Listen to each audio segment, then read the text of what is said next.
মা সহকারী কুড়িয়ে ছুঁই ছুঁই কন্যা সাজাচ্ছেন পুজো প্যান্ডেল। কলকাতার দুর্গাপুজোর ইতিহাসে সায়ন্তিকা কর্মকারী সর্বকনিষ্ঠ থিম মেকার।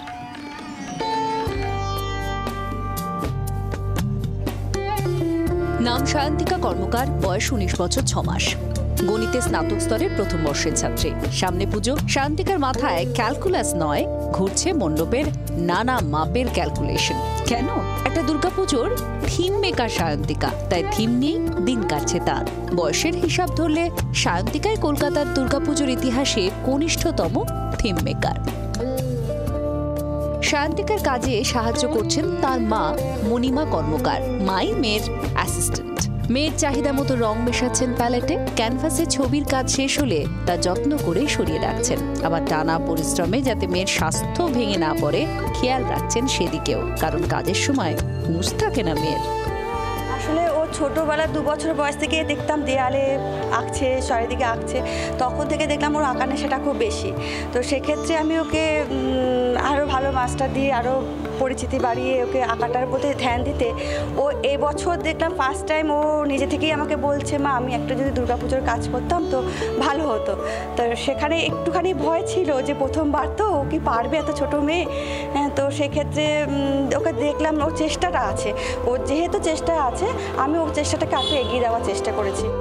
বয়স যখন মাত্র 6 তখনই রং তুলি ধরেছিল সায়ন্তিকা। যত্ন করে তিনি শিখিয়েছেন ক্লে মডেলিংও। অফিস থেকে পাড়ার পুকুরের ধার থেকে এঁটেল মাটি তুলে আনতেন সায়ন্তিকার বাবা, আর তা দিয়েই হাতে খড়ি। বরিশা কুমোরপাড়া ইয়াংস ক্লাবের এবছরের পুজোর থিম নির্বাণ। গোটা ভাবনাটায় ইয়াংগেস্ট থিম মেকার সায়ন্তিকার মস্তিষ্ক প্রসূত। মূর্তিও তৈরি হচ্ছে তার হাতেই।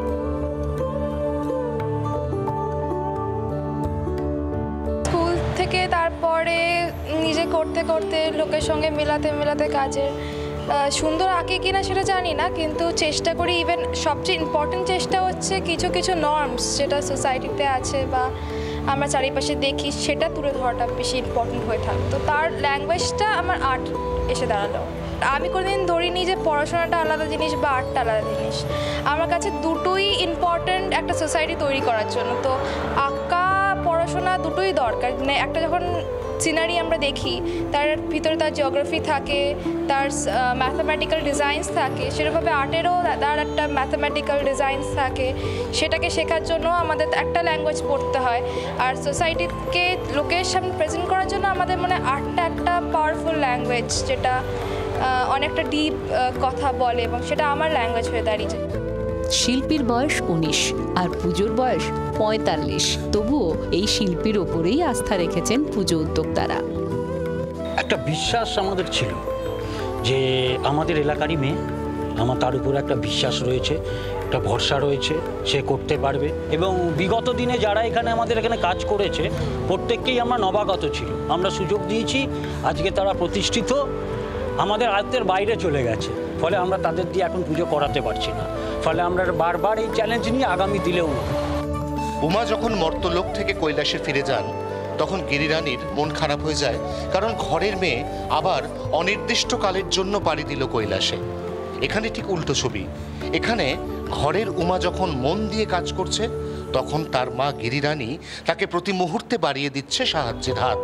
আমরা এই মুহূর্তে রয়েছি বরিশার এমন এক পুজো মণ্ডপে, যে মণ্ডপে এবার কাজ করছে কলকাতা শহরের কনিষ্ঠতমা থিম মেকার।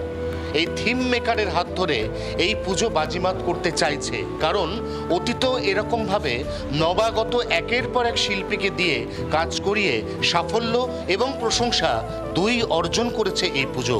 সেই শিল্পীরা এই মুহূর্তে প্রথিতযশা। এই ক্ষুদে শিল্পী আগামী দিনে এরকমই প্রথিতযশা হয়ে উঠে এই পাড়ার এবং এই পুজো কমিটির নাম উজ্জ্বল করবে বলে সবার মনে বিশ্বাস। জি 24 ঘন্টার জন্য ক্যামেরা অরিন্দমের সঙ্গে অয়ন, কলকাতা। বাংলার আওয়াজ, বাঙালির আবেগ, জি 24 ঘন্টা।